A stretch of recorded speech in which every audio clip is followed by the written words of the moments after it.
Okay, so this is just a little tidbit at FYI that I'd like to put out there for everyone. I bought one of these Budd cars, the Walthers 85-foot Budd cars, about a year ago, and I thought, well, really cool, you know.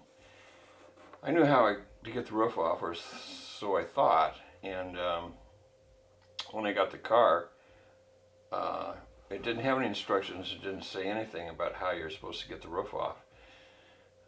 And so I knew from experience and with their other passenger cars that the way to get it off is to twist the body. You just torque it, and then it snaps along the edge, and you can then lift the rooftop off. But with these cars, the windows and the roof are all cast in the same mold. They're one single piece, so it makes it a lot more difficult. So I kept trying to get it off, and I couldn't. And here a couple weeks ago, I tried it again, and I reefed it so hard that I put a crack in here. There's a hairline crack running on the frame, and you can't really see it, but it's there, and it kind of torqued me off that happened. Eventually, what I did is I took a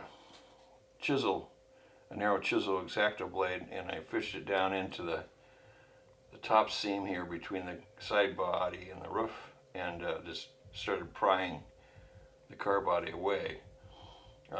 And that worked. And then I also used a couple of jeweler's screwdrivers, A and B here, and took those and fished them in there as well to pop the car body off. Now it's worse in the ends because the tabs are real close to the end and it makes it tighter for it to get that apart. But eventually you can do it. So the cure for all this is I'm going to show you here. We're going to go to the workbench and show you how I fix the problem so you don't have to fight it to get it off every single time. Especially if you want to go back in here and put lighting in it and put little people in the seats. The seating in this is really cool. It's a really nice job, and you put some people in there, and it really look nice. So let's go to the workbench and look at what I did to resolve the problem, so we wouldn't have to fight to get this off again.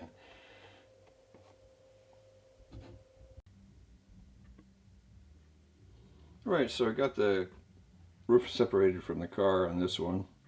This is the one I got today, and as you can see, there's these little tabs on here, and that's what's holding the roof onto the car. And there's 6 of them on each side. And so what I did is I took a Dremel tool and ground them down. Didn't take them all the way down, but I ground them down. And they're beveled on the bottom, so you grind from the bottom up to get rid of that hook. And if we look inside the car, you can see the little detents here where these tabs would fit into, right here and here, so on and so forth. And you also can see that, let me show you here, this is real flexible.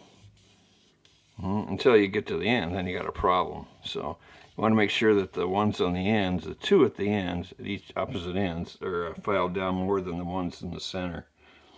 And that'll get rid of the heartache. And I hope this is helpful. So if you buy one of these cars, that's a simple step to being able to remove the roof on and off the car without damaging the car and gouging up your paint and all of that. So again, you need to use something thin. This probably isn't the best, but it's what I had. And I was able to fish that down in there without damaging this paint and damaging the edge of the plastic, in order to get it work free so that I could continue to pull the roof off the car. Okay, so I hope that was helpful, and we'll talk to you again.